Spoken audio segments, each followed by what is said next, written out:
ભગવાન કૃષ્ણના પ્રીત્યર્થ, ભગવાન કૃષ્ણને પ્રસન્ન કરવા માટે તમે કોઈ પણ કર્મ કરો એ ભક્તિ બની જાય છે.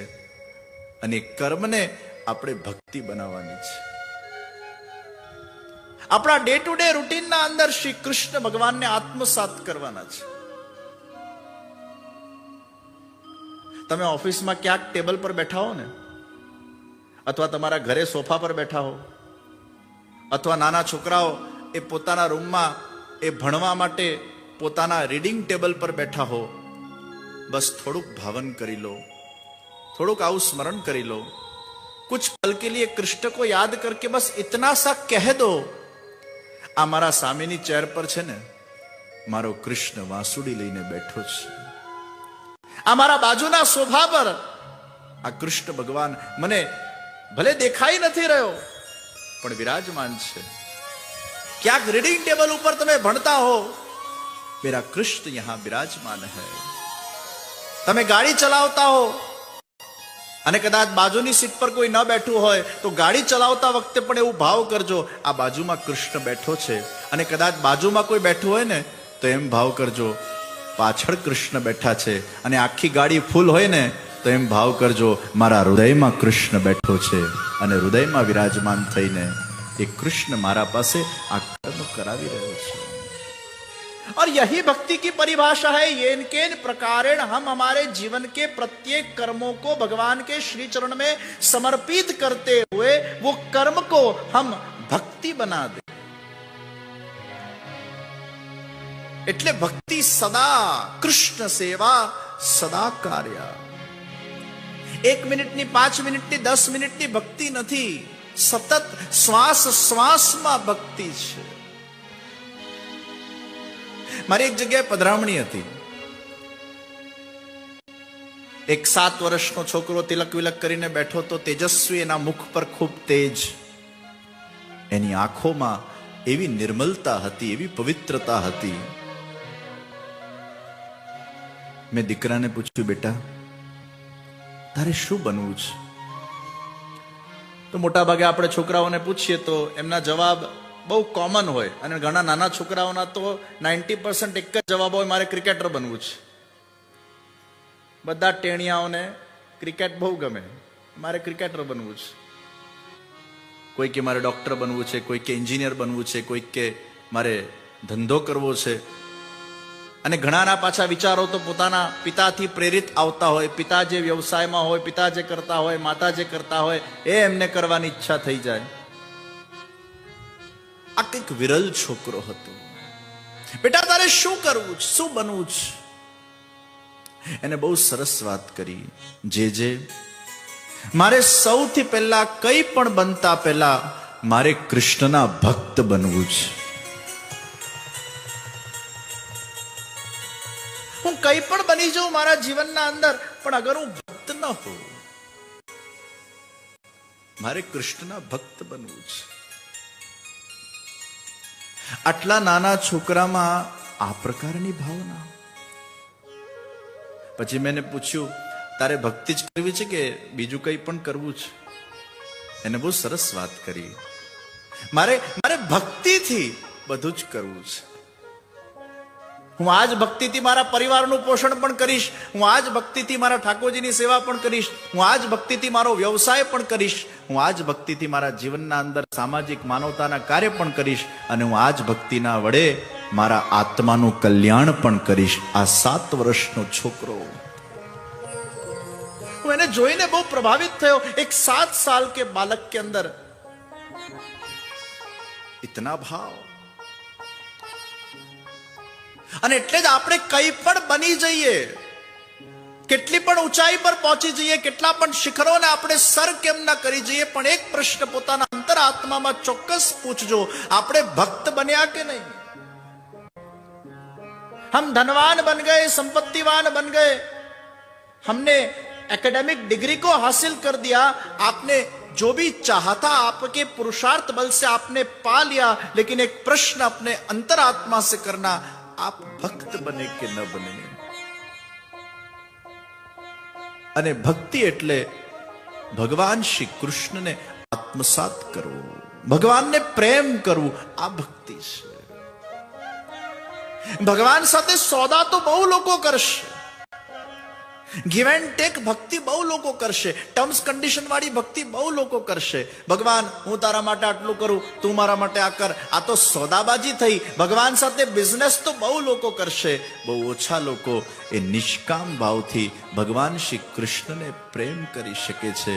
અને આ પ્રેમ લક્ષણા ભક્તિ, એને જ પુષ્ટિ ભક્તિ કહીએ છીએ. બસ હું ભગવાનને પ્રેમ કરું છું. એ કૃષ્ણ ભક્તિને હૃદયમાં પ્રગટ કરવા માટે શ્રીમદ ભાગવત એ શ્રેષ્ઠ ગ્રંથ છે. એટલે વારંવાર રસિકો અનુપાન કરે છે. આ ભાગવત ભગવતા પ્રોક્તમ, ભગવાન દ્વારા ઉક્ત છે. ભગવાનના શબ્દો છે, ભગવાનની વાણી છે, ભગવાનનું સ્વરૂપ છે. અને શબ્દોની બહુ મોટી અસર આપણા જીવન પર પડે છે. યાદ રાખજો, every word is so important. તમે જરા વિચાર કરો, એક સામાન્ય વ્યક્તિ પણ તમને આવીને આમ પોઝિટિવ શબ્દો કહી દે ને, તમને કેટલું સારું લાગે છે. મનોવિજ્ઞાને બહુ સરસ આખું એક્સપેરિમેન્ટ કર્યું કે આમ ફ્રેશ થઈને ભાઈ નીકળ્યા ઓફિસે જવા, અને જ્યાં ઓફિસે પહોંચ્યા એટલે એક વ્યક્તિ એમને કહેવા લાગ્યો, બહુ થાકેલા લાગો છો. મને કે ના, હું તો એકદમ ફ્રેશ છું. વળી પાછા આગળ ગયા, વળી કોઈ બીજું આવીને બોલ્યું, બહુ થાકેલા લાગો છો. વળી પાછા આગળ ગયા, હજી ત્રીજો વ્યક્તિ બોલ્યો, અરે કેમ આટલા થાકેલા છો. હવે પેલાને પણ પ્રશ્નચિહ્ન થવા, હું ખરેખર થાકેલો છું, હું તો એકદમ ફ્રેશ છું. 7 થી 8 લોકોએ જયારે એને કીધું તું થાકેલો, તું થાકેલો, તું થાકેલો, તું થાકેલો, એ બિચારો નતો થાક્યો તો પણ એને થાક ચડવા લાગ્યો અને ભર સવારે એને બગાસાવા લાગ્યો. તમે અગર ન થાકેલા હો અને તોય તમને જો 10 વાર કહેવામાં આવે તમે થાકેલા, થાકેલા, થાકેલા, થાકેલા, થાકેલા, એટલે તમે ન થાકેલા હો તો પણ થાકેલા થઈ જાઓ. આ શબ્દોની મન પર આટલી મોટી ગહેરી અસર પડતી હોય છે. શબ્દ કા પ્રભાવ હૈ. અને તમારા અંદર કઈ જ ન હોય અને તમને કોઈ એમ કે, એક શેઠ હતા, એમનો નોકર બહુ જ ડફોડ, બેવકૂફ, ડમ, અને એમાં કદાચ બુદ્ધિ ઓછી. એ શેઠે પોતાના નોકરનું નામ પાડ્યું હે બુદ્ધિશાળી. શું નામ પાડ્યું? ઓ બુદ્ધિશાળી. એટલે પછી મહેમાન આવ્યા ઘેર, અને મહેમાને પૂછ્યું કે આને તમે બુદ્ધિશાળી કેમ કહો છો? એ કે એનામાં બુદ્ધિ ઓછી છે ને એટલે એને બુદ્ધિશાળી કહું છું. બુદ્ધિ ઓછી હોય ને એને બુદ્ધિશાળી કહીએ તો શું ફાયદો થાય? એ કે થોડીક બુદ્ધિ વધે. એમ? હા, કારણ કે એને જો આપણે બુદ્ધુ બુદ્ધુ બુદ્ધુ બુદ્ધુ કહીશું તો બુદ્ધુ તો છે જ, તો વધારે બુદ્ધુ થશે, એમાં ડિટોરિએશન આવશે. પણ એ બુદ્ધુને અગર બુદ્ધિશાળી બુદ્ધિશાળી બુદ્ધિશાળી બોલતા જશો તો કદાચ થોડો ઘણો બુદ્ધિશાળી બની પણ શકે. એ શબ્દોની તાકાત છે. એટલે નાના બાળકોને ક્યારે પણ એમ નહીં કેવું, બેટા તું સાવ ડોબો છે, બેટા તને કઈ જ આવડતું નથી, બેટા તારાથી કઈ જ નહીં થાય, બેટા તું કઈ નહીં કરી શકે. આવા શબ્દો ક્યારે પણ છોકરાઓને ન કહેતા, કારણ કે શબ્દોની બહુ મોટી આડઅસર એ બાળકોના સબકોન્શિયસ માઇન્ડમાં પડશે અને ધીરે ધીરે બાળક એવું માનતો થઈ જશે કે હું ખરેખર કઈ નહીં કરી શકું. અરે બેટા તું તો બુદ્ધિશાળી છે. થોમસ આલ્વા એડિસન, જેને આ બલ્બનું સર્જન કર્યું, થોમસ આલ્વા એડિસન, આ પ્રકાશ આપણને એના કારણે પ્રાપ્ત થયું છે. આટલો મોટો વૈજ્ઞાનિક થયો, પણ એનું બાળપણ અગર તમે જોશો તો બુદ્ધુ હતો. અને સ્કૂલમાંથી એને કાઢવામાં આવ્યો. સ્કૂલવાળાએ પત્ર લખ્યો માને. માં પત્ર વાંચીને રડવા લાગી. એ નાનું બાળક માને પૂછે છે, માં આ પત્રમાં શું લખ્યું છે? બેટા, આ પત્રમાં એવું લખ્યું છે કે તું બહુ બુદ્ધિશાળી છે, તું બહુ હોશિયાર છે, તું જીનિયસ છે, અને આ સ્કૂલ તને ભણાવવાની કોઈ કાબિલિયતતા રાખી શકે એમ નથી. પેલા એડિસનને થયું, વાહ, હું આટલો જીનિયસ છું કે આ સ્કૂલ મને ભણાવી પણ નથી શકતી. અને ખરેખર પત્રમાં શું લખેલું ખબર છે? કે તમારો છોકરો એટલો બેવકૂફ છે, એટલા વગર કારણના પ્રશ્નો કરે છે કે બીજા છોકરાઓ ભણી નથી શકતા, એટલે અમે તમને વિનંતી કરીએ છીએ, આ છોકરાને કાલથી સ્કૂલે નહીં મોકલતા. આ છોકરાને અમે અમારા સ્કૂલમાં ભણાવીને અમારા સ્કૂલને અમે ડિગ્રેડ કરવા માંગતા નથી, એટલે અમે આ છોકરાને સસ્પેન્ડ કરીએ છીએ. આપ વિચાર કરો, અગર આ સાચી વાત એ બાળકને કહી દેવામાં આવતે તો એ બાળકના મસ્તિષ્ક પર શું અસર થતે? પરંતુ માએ કીધું, બેટા તું જીનિયસ છે. અને એ થોમસ આલ્વા એડિસન જે નાનપણમાં બહુ વગર કારણના પ્રશ્નો પૂછતા હતા, પરંતુ એ માના મોટિવેશનથી એ બાળક એટલો મોટિવેટ થઈ ગયો કે બુદ્ધુ બાળક પણ બુદ્ધિશાળી બની ગયો.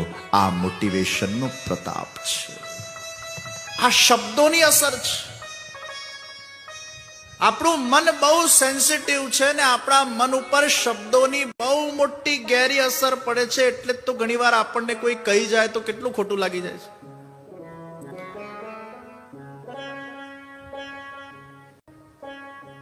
ઘણા લોકોને તો આપણે કંઈક કહીએ ને પછી આખો દાડો એમનો બગડે, 24 કલાક સુધી કોપ ભવનમાં જઈને બેસી જાય. અને ઘણા એવા હોય, એમને તમે કંઈક કહો, એમાંથી એ જાગૃત બની જાય, એમાં શૌર્ય પેદા થઈ જાય, એને નેગેટિવ વાત પણ પોઝિટિવિટી થી લેતો હોય. દરેકની પોતપોતાની પ્રકૃતિ છે. જે મેચ્યોર છે, જ્ઞાની છે, એને કદાચ તમે ક્રિટિક્સ પણ આપો તો એને બહુ સકારાત્મકતાથી લે. અને કદાચ કોઈ અજ્ઞાની છે, એને તમે કદાચ કંઈક આમ નાની વાત પણ કહી દો, એમાં એને બહુ ખોટું લાગી જાય.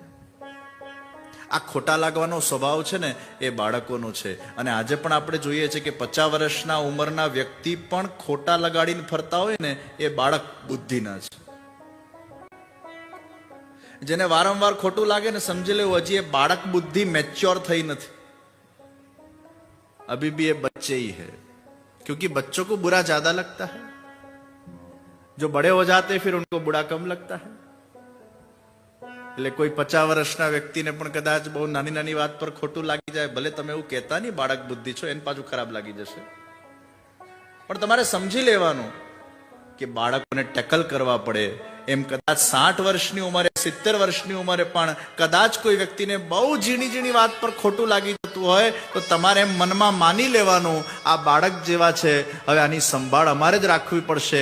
જેમ નાના બાળકને ટેકલ કરવો પડે, એમ મોટા બાળકોને પણ ટેકલ કરવા પડે, તો જ તમે સુખી થઈ શકો ભાઈ, નહીં તો સુખી ન થઈ શકો. શબ્દો કા પ્રભાવ.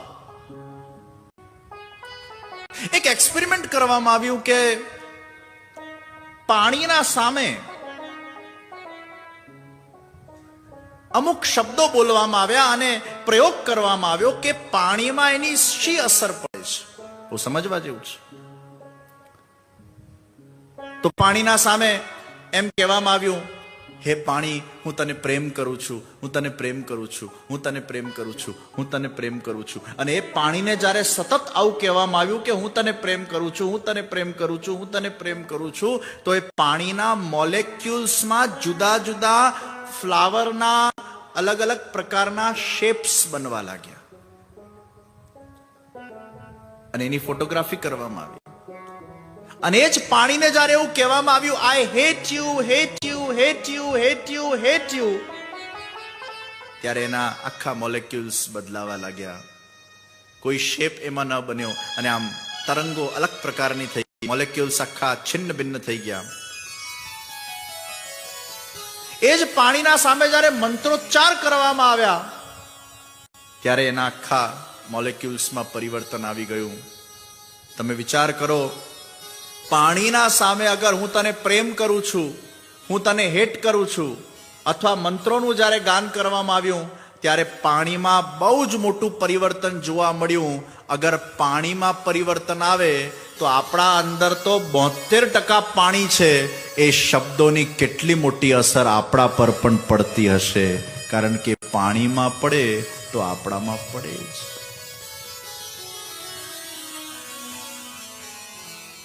આપણે તો સજીવ છીએ, આપણા પાસે તો મન બુદ્ધિ ચિત્ત અહંકાર છે, એના પર પડે જ અસર. એક દેડકું પહાડ ચડવા ગયું અને દેડકું જ્યારે પહાડ ચડતું હતું ને ત્યારે 100-200 દેડકાઓ આમ જોર જોરથી ચિલ્લાવતા હતા, આપણાથી આ ન કરાય, આપણે પહાડ ન ચડી શકીએ, આપણા માટે પોસિબલ જ નથી, અરે ઉતરી જા, ઉતરી જા, ઉતરી જા. એ દેડકું શિખર સુધી પહોંચી ગયું અને પછી ખબર પડી એ દેડકું બહેરું હતું.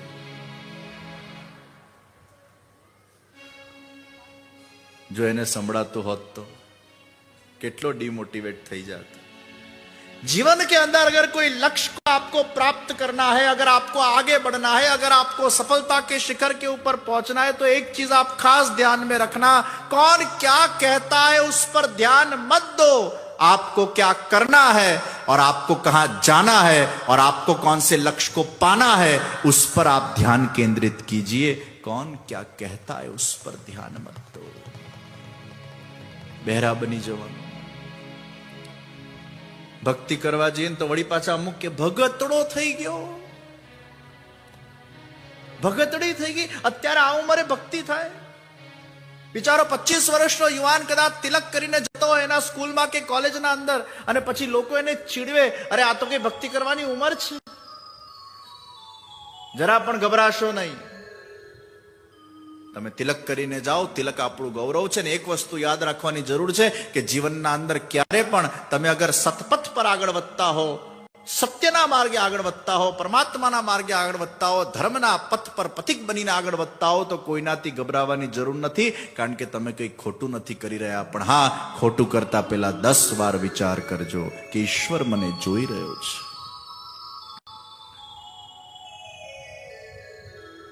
લોકો ભગતડો ને ભગતડી કહી દે. શબ્દોનો પ્રભાવ પડે છે.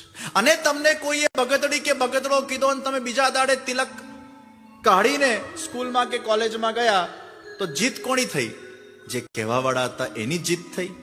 પરંતુ જો તમે એ કહેતા જાય તો પણ તમે જે કરી રહ્યા છો એમાંથી પીછેહટ ન કરો. 10 દિવસ, 20 દિવસ, 30 દિવસ કેટલું બોલશે લોકો? અરે 30 દાડા પછી એ બોલી બોલીને થાકી જશે. તો એમાં જીત કોની થઈ? એ લોકોની થઈ કે તમારી થઈ?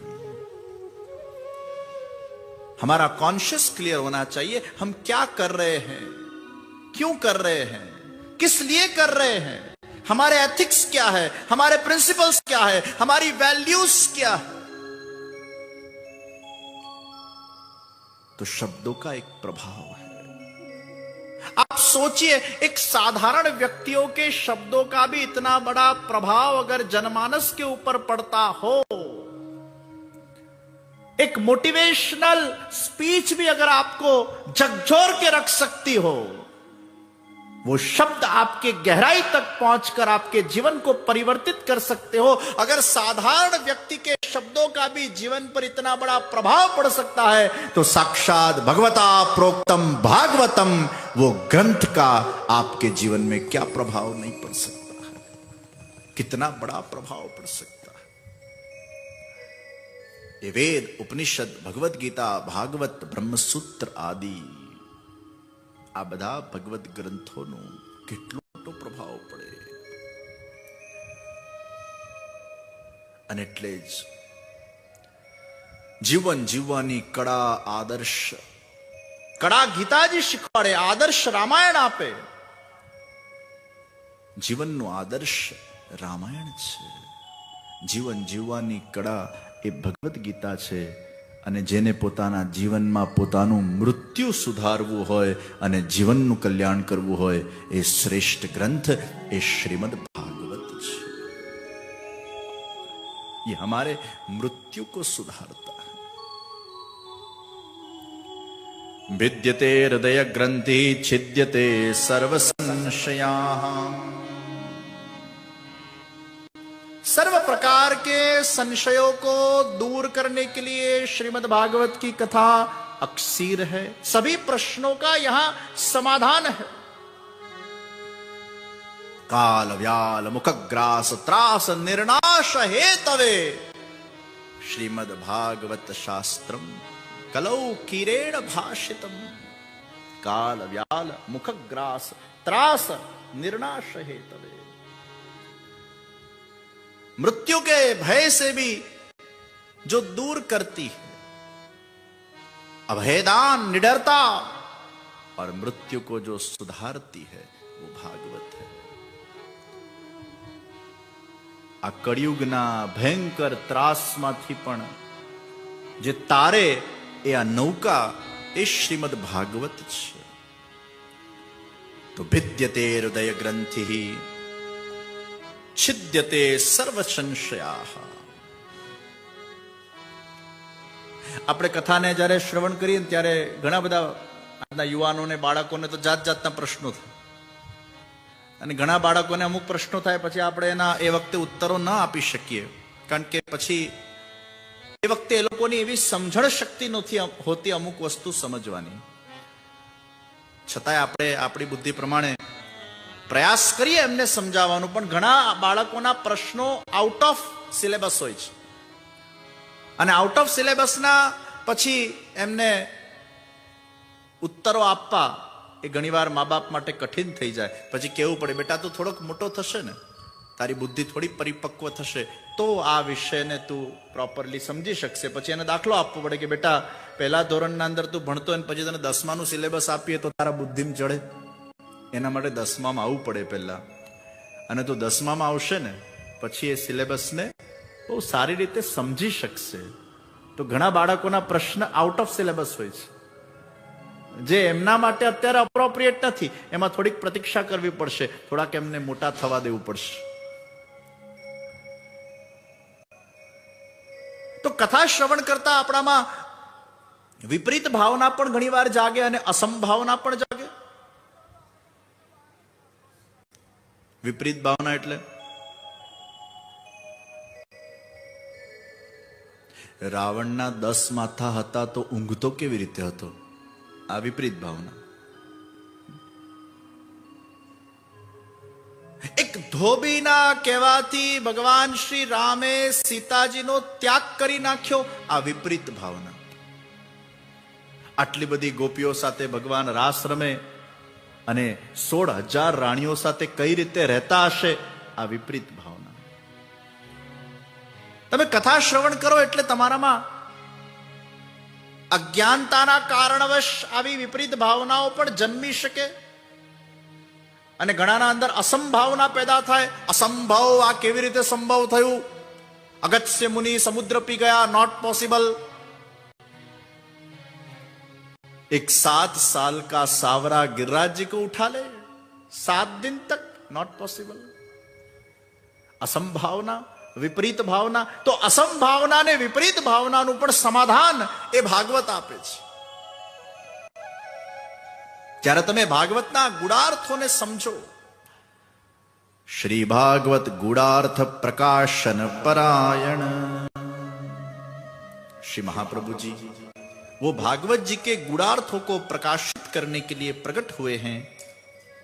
और वो जब हम कथा श्रवण के माध्यम से जितने उसमें गहरे उतरते जाते हैं, तब हमें उस गहराई में कहीं न कहीं अनमोल रत्नों की उपलब्धि हो जाती है.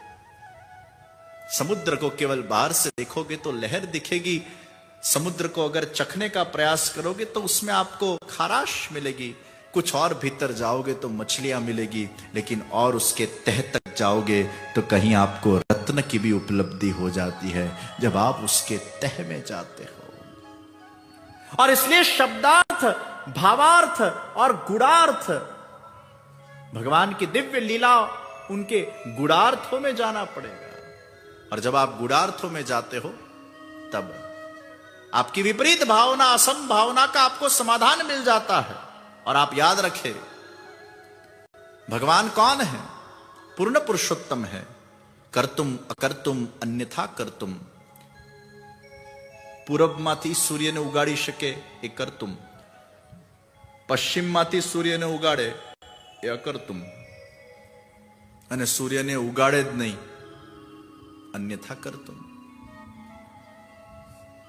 એટલે તો ભગવાને જ્યારે રાસ કર્યો ત્યારે સૂર્યને ઉગાડ્યું જ નથી, અન્યથા કર્તુમ. 6 महीना वो रात्रि ही रही। भगवान कहते हैं मैं चाहूं तो सूर्य उग सकता है, मैं चाहूं तो कहां से भी उग सकता है, मैं चाहूं तो उसको मैं उगाऊं ही नहीं, वो मेरी इच्छा है। मैं पूर्ण पुरुषोत्तम हूं, मैं कुछ भी कर सकता हूं। अरे एक साधारण मनुष्य पण આજે અસંભવ સંભવ કરી નાખે છે। અને આપણે બિલીવ ઇટ ઓર નોટ ના અંદર ઘણીવાર જોતા હોઈએ છે, એવા એવા ટેલેન્ટેડ લોકો આ સંસારમાં ને આ વિશ્વના અંદર છે કે આપણી અકલ કામ ન કરે આ કઈ રીતે આ કામ કરતા હશે। વિજ્ઞાને જે રીતે પ્રગતિ કરી છે, વિજ્ઞાન જે રીતે આગળ આવ્યું છે, વિજ્ઞાને જે રીતે ટેકનોલોજીનો ઉપયોગ કર્યો છે, ચેટ જીપીટી જેવા આજે ટેકનોલોજીકલ વિષયો આપણા સામે આવી ગયા છે, આપણને થાય આ કેવી રીતે સંભવ થાય।